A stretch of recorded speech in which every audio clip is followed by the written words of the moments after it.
Welcome to the Canon Sports Podcast. I'm your host, Darius, and today we are joined by Harvard-Westlake Volleyball coach, Natalie Morgan. Coach, thanks for joining us today. Of course. Thanks for having me. All right, so before we jump into the interview, I have to go through the resume.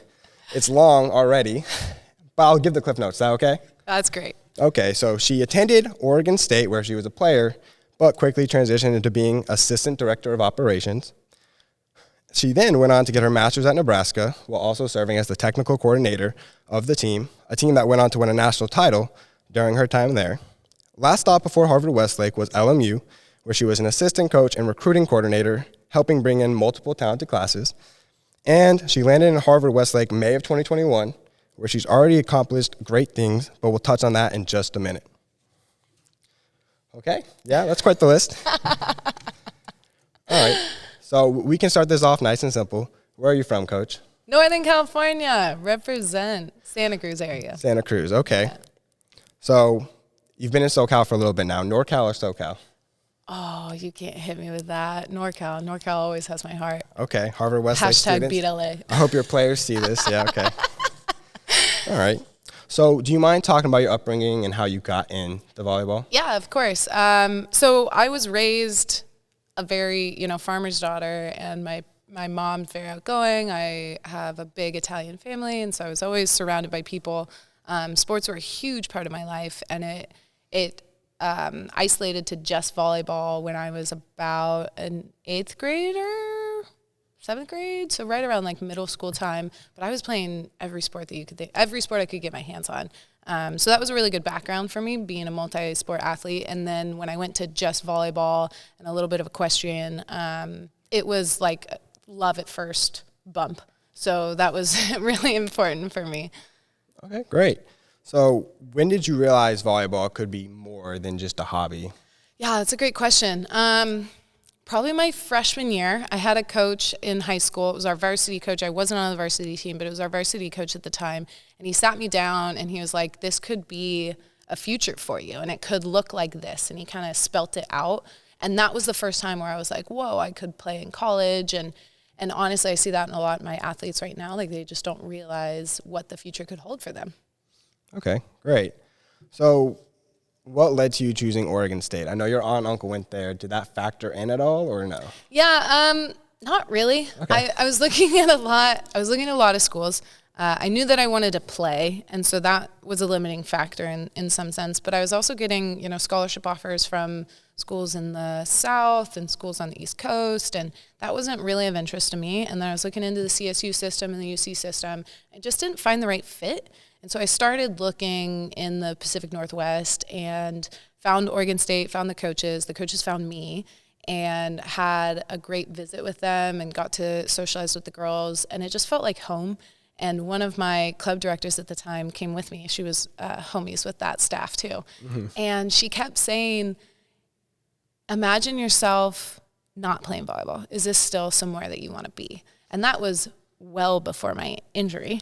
And so that was really interesting to me that, life kind of panned out in a way where it was the place that I wanted to be. So, the orange and black felt like home to me. Okay, so that's what I was going to bring up next. At OSU, playing career cut short very early. Got the ankle injury. Can you talk about how that impacted you? Oh, yeah. So I had that ankle injury it was the middle of my senior season in high school. And I didn't think much of it. I actually went back on the court and kept playing, which is a terrible idea for everyone out there. But kept playing, played through it, took like 2 weeks off, went to club season and realized like something's wrong here. Mm-hmm. And so I went to see a couple of doctors, and all of them had different opinions. And so I just rested. And then when I went into my college career, eventually had surgery, and it just was kind of like downhill from there with like the rehab and everything that I was doing. I just could never get over that hump. I never really came back. I tried a bunch of different positions, tried a little bit of everything, but just never happened. And I love my staff there. They still are incredible mentors for me. And they all sat me down, or my head coach at the time, Terry Liskevich, sat me down and was like, have you thought about coaching? I was like, maybe a little bit. I'm like pretty passionate about this physical therapy route that I'm on, but like, yeah, I would entertain coaching. And that's when I transitioned into a coaching role. And for me, was a big decision at that time in my life. And a lot of athletes go through this of like, when do you hang up the jersey? Mm-hmm. When is that moment over for you? And for some people, it's in high school. For some people, it's in college. For some people, it's past college, professional level. So it's a big moment for everyone, regardless of wherever you're at. And for me, you know, there's no regret with it because it started my coaching career and it led me to where I'm at today. Okay, amazing. So that essentially answers my next two questions. I was going to ask what led to getting into coaching, if that was part of the plan. I was also going to mention how, like you said, there's a time when you hang it up. A lot of players turn coaches. It starts with an injury. They're on the sideline. They realize they're probably not going to come back. Yeah, a lot of people, it starts with an injury. That transition's really rough for a lot of people, especially if you grow up identifying as an athlete and then you're no longer you're a former athlete and now you're like, who am I if I'm not an athlete? So a lot of people go through this. It's just a matter of kind of if that's how you identify yourself and how you define yourself. So that was big for me, and I'm really, really thankful and appreciative for all of the mentors and coaches I had around me at the time because they made that transition that much easier for me. Okay, well, that's perfect because, yeah, a lot of players do have a tough time with that, and sometimes they never let go of it. That's all they talk about. Oh, if I never got injured. So yeah, it's nothing to be ashamed about going through that process. Everyone finds their way, and reaching out for help is always a great method. Okay, great. So let's talk about the next step. You get your master's degree at Nebraska. Did you always plan on getting a master's? No. So I talked to my coaching staff at Oregon State and said, and my mentors, I had a big mentor in my director of ops, Cody March, and talked to them, like, what is my next step here if I want to coach collegiately or, you know, at a high level? And they all recommended that I look into a graduate assistant position. And I was already dabbling in statistics a little bit, learning this program called Data Volley. And so that was kind of like my launching point. I went to the Final Four that year in Seattle and just networked, just tried to like meet people. Hey, does anyone have a graduate assistant position open that would sponsor tuition? And heard about the Nebraska position, applied for the Nebraska position. I knew that I was going to be getting my master's with doing that, but that wasn't the goal for me. The goal was to get into a volleyball program and be a part of that. So it was really the best of both worlds at Nebraska. Okay, so yeah, I kind of mentioned that earlier. Let's talk about Nebraska because during your time there, they won a title. Yeah. They actually won a couple, one after you left as well. Can you talk about the experience of the volleyball side of Nebraska and them winning the title and the success that went with it? Yeah, it was an incredible experience. I loved my time at Nebraska. First time for me in the Midwest, so it was a little bit of a change. But they were so welcoming. The people are incredible. And the program was just world-renowned. And I learned so much from John Cook, Dan Meskey, Danny Busboom, Chris Thomas, you know, all of my mentors there. And also the peers around me and the players. So I was doing all of the statistics. So I was the technical coordinator and graduate assistant. And while I was doing that, they were helping me out with my tuition. And so it was a really great experience for me. My first year, so I was there for 3 seasons. We had a great first year when I was there. And then my second year, we were fortunate enough to win a national championship, which was an incredible experience to be a part of a team like that. And then my third year, we won a Big Ten championship. So that was really cool to see the difference in a playoff push and winning a national championship and the grit and sustainability and persistence that it takes to win a Big Ten conference championship, which is across, you know, X amount of weeks and months versus the national championship is like 3 weeks long, 4 weeks long. And then you're done with it. Yeah. Okay. So next step is Loyola Marymount. Yeah. What did that call mean to you? A lot. So I knew that I was done with my master's and moving on from Nebraska. I also knew that I was done in my technical world, and that was another kind of big stepping spot in my career. Like, do I want to keep doing the technical stuff, maybe with USA and kind of like in that realm of things, or do I want to step into coaching? And coaching was big in my life. I was looking a lot on the East Coast, couldn't find anything, and then I got a call in Santa Clara, and which is right next to my hometown. And so I went up there for an interview, didn't get that position, but then I got a call from the assistant coach saying, hey, I'm going to take LMU. Do you want to come with? And I was like, yes, absolutely. Got recruited by LMU. I know a ton about LMU. I know the area. It's a great school, incredible school. Like, let's do this. And it was such an awesome experience for me. Was it a kind of a relief going back from Midwest back to California? Yeah, it was. I also grew up not the biggest fan of LA, and so I went in with an open mind of let's make the most of this. Let's see what it has to offer, and I've obviously enjoyed it. I've been here for 5 years now, so. Okay, wow. My cousin Sarah actually got her master's at LMU, and she was the same way. She didn't know if she would like LA. I think she ended up liking it, but she's back in Connecticut now, so. Back and forth. Okay, so what went into the decision of taking this head coaching job? A lot. It was quite a shift for me, coming from the college game to Harvard-Westlake, and I was so impressed throughout the interview process, which is a very extensive process with Harvard-Westlake. I was incredibly impressed by the administration. The people that are here are so kind and supportive, and that was a big part for me. And then the other thing about Harvard-Westlake was the kids. I knew a lot of the varsity roster that we had this last year because I had recruited a lot of them. And I knew that all of them were super dedicated kids that wanted to get better and wanted to go to that next level. And I think that's not something that you see everywhere at this age. And so that was a big part for me of these kids want to get better. They want to improve, and they're open to feedback. It's a very, important age for them in their development. And I know what the impact my high school coaches had on me. So all of those factors it was a no-brainer for me to stay here. Okay, yeah. I mean, it's a pretty great facility. I mean, we're just in the middle school. We are in the middle school right now. Beautiful campus, high school just as beautiful. Yeah. So, yeah, I think you made a pretty good choice for saying. We're getting to that a little bit more. But to start your first season, started 4-0, then you lose the next 4. So talk about that rough start and then what you guys had to do to bounce back. Yeah. It was different for me because I, have so much experience in the college game, and I'm coming into the high school game, and really the kids taught me a lot, and my assistants, very fortunate to have the staff that we have, was able to educate me a little bit on the season. We went into our first tournament. We had a great start off. We had a really tough Los Alamitos match, and we pulled that out in 5. And then the next weekend, we're warming up, and our setter goes down with an ankle in warm-ups. And we're like, okay, we'll make this work. And our hearts are broken because one of our family members is outside trying to walk off a big injury.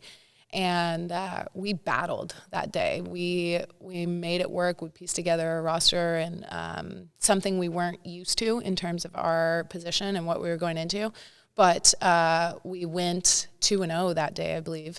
And then the last match of that day, we played a fantastic Redondo team, and they kicked our butts. We were so tired at that point. And then the next 2 weeks, I think, we didn't win a game. And a big part of that was our personnel. We just hadn't practiced with this setter at all, and it was a really tough transition for us. When you go through something like that as a team, it's really hard to bounce back. And it was cool to see our girls get so gritty and really come together and utilize every little thing that they could, which a lot of that was culture at the time. How are we utilizing each other as a team? And we were able to bounce back and come and win I think we won 5 or 6 matches in a row after that. Yeah, so psychologically, when an important player goes down, a very important, narrative to a lot of teams is someone steps up. Were there any girls that stepped up during that time? Oh, yeah, absolutely. 2 girls that come to mind were 2 of our seniors, Sophia Lindis and Kennedy Hill, both incredible players. They really stepped up at that time. And they had stepped up as leaders in the preseason, but that was a big moment for them of okay, we see our team hurting, emotionally hurting and physically hurt. What can we do? What do they need from us? And they totally took on this nurturing role that they really were able to bring everyone together and create this cohesive team. And for us, that was huge. Okay. So, again, I mentioned at the top, you kind of got a pretty great start to your first season ever. You guys do go on to win the state championship. Can you talk about that experience? Yeah, I don't think I've processed that experience. It's been now almost 3 months. Yeah, I'm floored that we were able to go through that. And a big part of our season was just keep your head down and keep grinding. And next thing I know, we look up and we've won a state championship. And I'm like, oh, I've been here for 5 months. Like, okay, cool.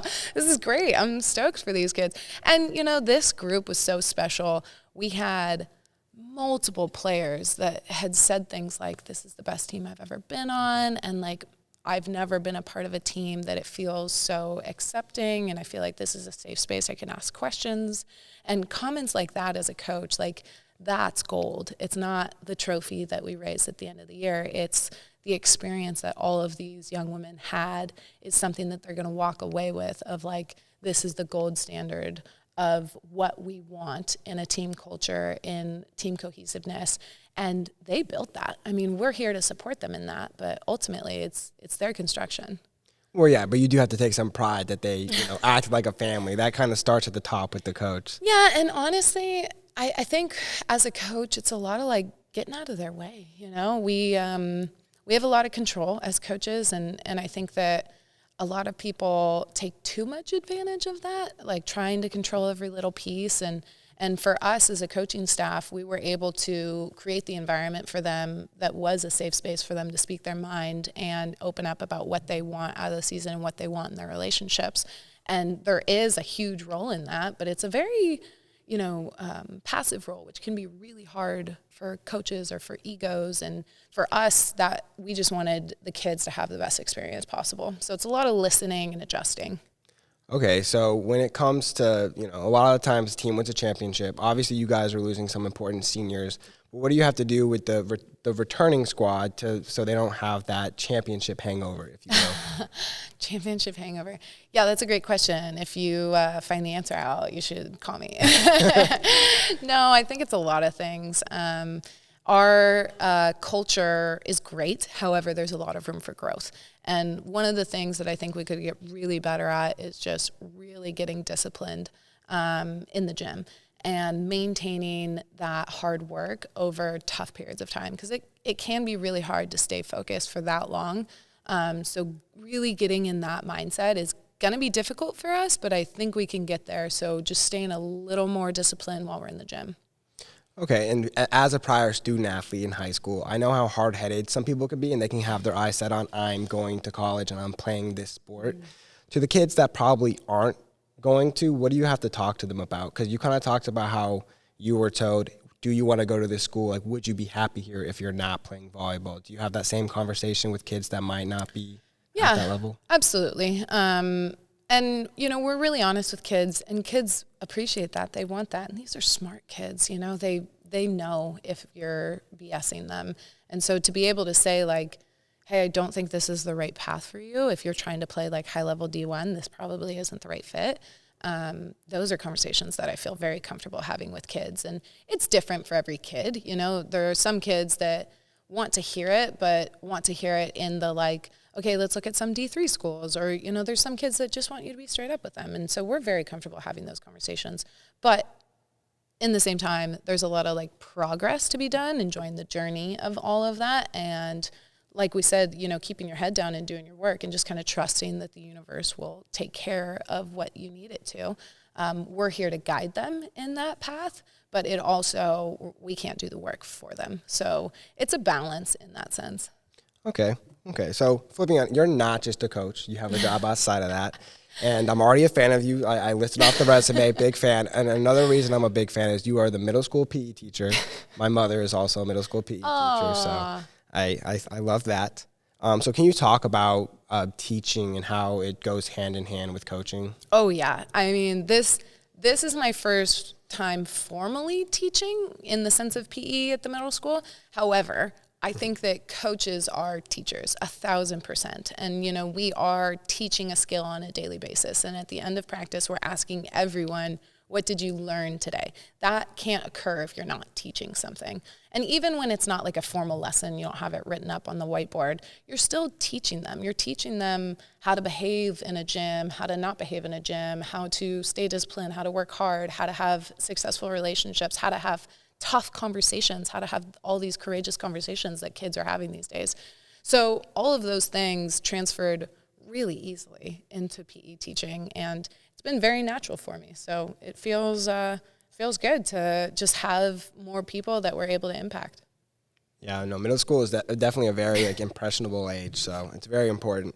So you kind of already answered this. You talked about physical therapy was your initial route, correct? Mm-hmm. So when did you, was it coming to take this job you knew you were going to be a teacher, or earlier in life did you maybe contemplate being a teacher? Yeah, good question. I was a little stubborn and strong-headed when I was younger, and I was like, PT is the route for me. That's absolutely what I'm doing. There's no way that that'll change. And I don't think I was quite as open to life as I could have been in those primitive years. But once that injury happened, it definitely opened my eyes. And there were a couple of series of events where I was like, okay, maybe PT's not right for me. And trying out coaching and realizing the correlation between coaching and teaching was a journey in itself. And I was not, as soon as I was a coach of that 12 and unders team when I was in college, I was not of this viewpoint right away. So it was definitely a journey to get here. But I didn't foresee myself being a teacher until I really took this job, because my whole path was all collegiate coaching. And so to be here now is fantastic. And it's a little bit of a left turn, but I'm really enjoying the day-to-day. Okay, and again, I know it's still early. You're in your first year, and you're talking about you didn't really see this collegiate coaching. Do you see yourself maybe in the future trying to venture out that way? I've learned my lesson to say, anything's possible. For me, for a long time, I was like, it's PT or bust, and look at where I'm at today. It's potentially 3 job titles later. So it's anything's possible, but I'm really trying to stay focused on the day-to-day and the people that are a part of my life right now and enjoying all of that aspect. Okay, so you're taking it just how it is. Okay, yeah. That's great. And one last thing I wanted to get into, you also helped out with the USA volleyball team, correct? Yeah, I was fortunate enough to be in that gym a lot. So I started with USA Volleyball at their open tryouts, which is in Colorado Springs, which is an incredible experience, just meeting a bunch of high-level players and high-level coaches and being around. So I did that from maybe 2014 to 2018. Might have been my last open tryout, but that opened up a lot of doors for me with USA Volleyball. So I would come to Anaheim and help Karch and his staff in the gym. I was helping out the home group for a while, the group that stays behind when the A squad leaves. And then I was able to go on a couple of trips overseas, did one domestic team in New Orleans, and then took a youth national team to China one year, and then the Pan Am group to the Dominican one year. I'm very blessed with my USA experience, so that's been really cool, and a very eye-opening thing for a technical coach to see the international side of the sport. So that was a really awesome opportunity for me. Okay, so that's about all our time here. You have a tough first act to follow, and we wish you nothing but the best of luck, all right? Thank you so much. Thank you for having me. All right, thank you so much. Thank you guys for watching. Make sure to subscribe and follow us on Instagram at Cannon Sports, TikTok at Cannon Sports Official, and of course, cannonsports.com for all your sporting goods needs. Thank you guys so much, and we'll see you next time.